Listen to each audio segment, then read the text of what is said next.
మా అన్నయ్య ఉన్నాడు కదా, బీటెకే 1 year అయినా 18 సప్లీస్ ఉంచుకున్నాడు. ఛే, నా పరువు అంతా తీసేస్తుంది. నాకు వచ్చే మార్కులకి ట్యూషన్ అవసరం లేకపోయినా మా అన్నయ్య కోసం తప్పట్లేదు. ఏం మాట్లాడుతున్నావు? అయినా నాకు ట్యూషన్ చెప్పే తీరిక లేదు. ఫ్రీ అనుకుంటున్నారా? పే చేస్తాం మేడం. పే చేసినా కుదరదు. నాకు కాలేజ్ ఉంది, ప్రాజెక్ట్ వర్క్స్ ఉన్నాయి, పార్ట్ టైం జాబ్ ఉంది, పైగా ఇంట్లో వర్క్ ఉంది. ఇప్పుడు నీకు ట్యూషన్ చెప్పడం నా వల్ల కాదు. కుదరదంటుందేంటి? ఇలా అయితే ఎలా? కుదరదంటారు. ఉహుం. ట్యూషన్ చెప్పను అంటారు. అదే కదా నేను చెప్పేది.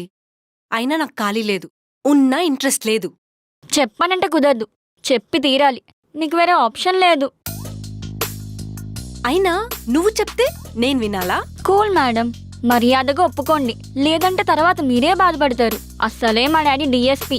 ఈ ఏరియా అంతా మా కంట్రోల్లోనే ఉంటది. ఏంటి బెదిరిస్తున్నావా? నో అంటే రౌడీలతో కొట్టిస్తావా? చిచ్చి, నేను అవన్నీ చేయను, అవన్నీ మా అన్నే చేస్తాడు.